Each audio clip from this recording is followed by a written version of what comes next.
Hello and welcome back once again to our channel psycho professor. आप सभी का स्वागत है हमारे चैनल के ऊपर। तो हम आपके लिए लेके आ रहे हैं सितंबर 11। मार्क कर लीजिए ये डेट को। सितंबर 11 से हम स्टार्ट करने वाले हैं हमारे जितने भी बच्चे हैं एडवांस बैच के अंदर, उनके लिए स्पेशल हम स्टार्ट करने वाले हैं सितंबर 11 से लेके आपकी जो है रिसर्च मेथड्स। ठीक है, इसको हम स्टार्ट करेंगे। ये ऐसा टॉपिक है जिसको कहीं भी नहीं पढ़ाया जाता है, और खासकर अगर हम बात करें हिंदी माध्यम वालों के लिए तो बहुत ही ज्यादा वहां पे क्या है, विडंबना है कि रिसर्च मेथड्स, स्टैटिस्टिक्स। ठीक है, इसी के साथ हम रिसर्च मेथड से स्टार्ट करेंगे। देन हम पूछेंगे अपने अगले चरण के ऊपर, हम बात करेंगे वहां पे सांख्यिकी की। ठीक है, हम पढ़ेंगे वहां पे क्या, हम पढ़ेंगे वहां पे स्टैटिस्टिक्स। ठीक है, ओके। तो सितंबर 11 से आपका ये कोर्स स्टार्ट होने वाला है। स्पेशली किस पे बेस्ड रहेगा, ये आपके बेस्ड रहेगा स्पेशली आपकी रिसर्च मेथड्स के ऊपर। ठीक है, जितनी भी आपकी अनुसंधान विधियां हैं, है ना, उसके अंदर क्या क्या चीजें होती है, हम सांख्यिकी का इस्तेमाल क्यों करते हैं, है ना, वो सारी चीजें। जैसा कि आप सभी को मालूम है कि 12 जुलाई को जो हमारा एग्जाम हुआ था साइकोलॉजी का, 12 जुलाई को होने वाले साइकोलॉजी एग्जाम के बाद जो नेक्स्ट फेज का एग्जाम होना था अगस्त में, उसको अब आगे धकेल दिया गया है लगभग सितंबर तक, है ना। और इसकी कोई आशंका, गारंटी अभी नहीं है कि सितंबर में एग्जाम होगा, या इसकी कोई भी ऐसी इंफॉर्मेशन अभी नहीं है। अगर आप लोग को है तो प्लीज कमेंट करके बता दीजिए, ताकि लोगों को भी और क्लैरिटी हो जाए कि एग्जाम कब हो सकता है। ठीक है, तो साइकोलॉजी का एग्जाम ऑलरेडी आपका 12 जुलाई को हो चुका है। तो जिन लोगों ने भी हमारे वीडियोस वगैरह देखे थे तो उनको वहां पे हेल्प मिली है। जो लोग छूट गए थे वो अभी वीडियो देख रहे हैं। ठीक है, और आने वाले समय में सभी वीडियो देखेंगे। ठीक है, जितने भी साइकोलॉजी के स्टूडेंट्स हैं, जितने भी मनोविज्ञान के स्टूडेंट्स हैं, है ना, उन सभी की बात हो रही है। तो सितंबर 11 से आपके लिए स्टार्ट करेंगे हम 11 सितंबर से हमारी अनुसंधान विधियां, अनुसंधान विधियां स्टार्ट करेंगे। और उसी के साथ साथ स्टार्ट करेंगे हम क्या, हम स्टार्ट करेंगे स्टैटिस्टिक्स। ठीक है, इसमें इसके अंतर्गत जितना भी आपका एनोवा, मेनोवा, मेनकोवा और जितना भी ये जो सारी चीजें होती हैं इसके अंदर, ठीक है, आपकी रिलायबिलिटी, वैलिडिटी, ठीक है, ये सारी चीजें, नॉर्म्स, है ना, नॉर्म्स क्या होते हैं, मानक की बात करेंगे हम। इसी के साथ हम सैंपलिंग की बात करेंगे। ठीक है, तो काफी डिटेल में आपको ये सारा करवाया जाएगा इस कोर्स के अंतर्गत, जो स्टार्ट होने वाला है 11 सितंबर से। इस बात का आप ध्यान रखें।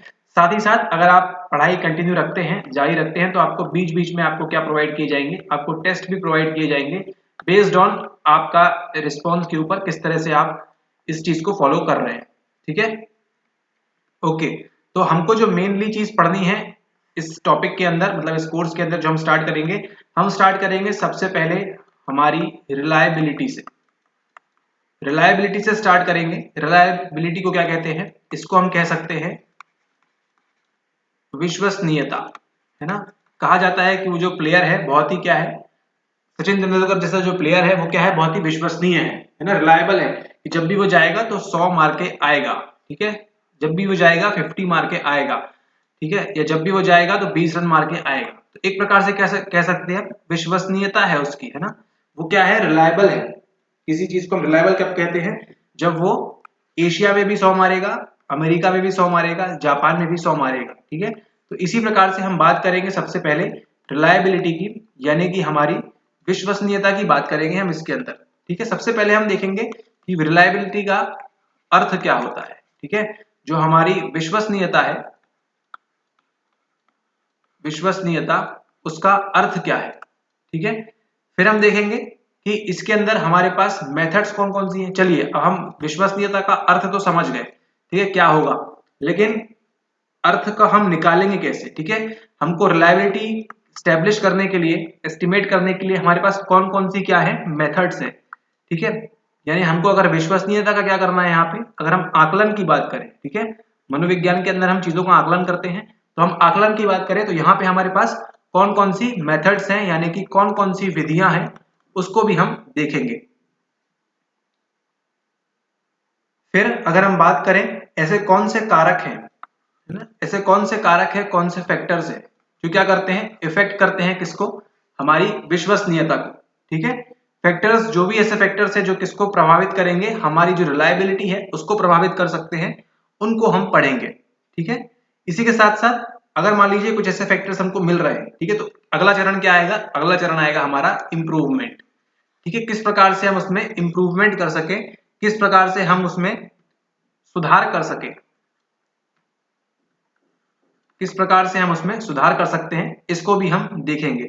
ठीक है, ओके। और फिर हम बात करेंगे मेनली किसकी, विश्वसनीयता की, कि क्या ये टेस्ट जो है, जो भी परीक्षण है विश्वसनीय है, इसका अर्थ क्या होता है। तो ये सारी चीजें कवर करेंगे हम इस टॉपिक के अंदर, यानी कि हमारी रिलायबिलिटी। रिलायबिलिटी के बाद जो हमको मेन इंपॉर्टेंट चीज पढ़नी है वो आती है हमारी दूसरी, वैलिडिटी के बारे में। यानी कि ये क्या होता है, ये होता है हमारी वैधता। ठीक है, कोई भी टेस्ट वैध है या नहीं है, रिलायबल है या नहीं है, मतलब कोई भी टेस्ट हम क्या मानते हैं, या तो वो विश्वसनीय कहेंगे, ठीक है, और हम दूसरा क्या कहते हैं, दूसरा हम कहते हैं उसको वैध।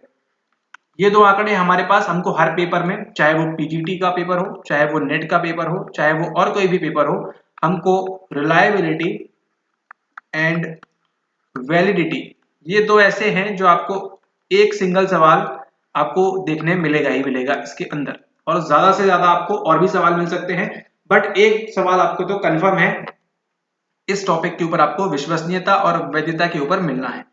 ओके, बात करेंगे यहां पे हम वैधता के बारे में, जस्ट अ सेकेंड। ओके, वैधता के बारे में हम बात करेंगे। सबसे पहले हम क्या उठाएंगे इसका अर्थ। जब हमने मनोविज्ञान पढ़ने की शुरुआत की थी, जब हमने मनोविज्ञान की स्टार्टिंग की थी, हमने कहां से स्टार्टिंग की थी, इसके अर्थ से। मनोविज्ञान के अंदर जो भी टॉपिक्स हम पढ़ते हैं, स्टार्टिंग कहां से करते हैं, उनके अर्थ से। कि हम उसके बारे में पढ़ तो रहे हैं, लेकिन पहले हमको क्या मालूम हो, उसका अर्थ मालूम हो। ठीक है, ओके। परीक्षण की वैधता, है ना, कोई भी अगर टेस्ट वैलिड है, टेस्ट वैलिड का हम क्या जानेंगे, सबसे पहले उसका अर्थ क्या है, उसका मीनिंग क्या है, कि हम टेस्ट वैलिड क्यों बोल रहे हैं।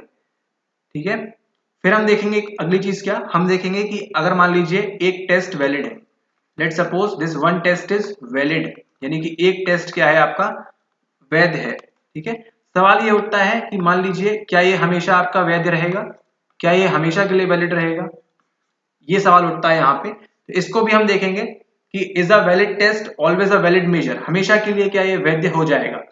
ठीक है, इसको हम देखेंगे। फिर हम देखेंगे इसके अंदर टाइप्स ऑफ वैलिडिटी, है ना, वैधता के प्रकार देखेंगे हम इसके अंदर, कौन कौन से प्रकार की वैधताएं हमको पढ़नी है हमारे टॉपिक के लिए। ठीक है, उसके बाद अगर कोई प्रकार हैं तो क्या होंगे, उसके फैक्टर्स होंगे, ऐसे कुछ कारक होंगे जो क्या करेंगे, किसको प्रभावित करेंगे।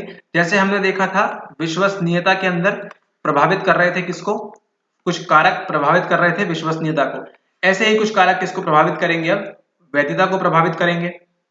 ठीक है, ओके। इसी के साथ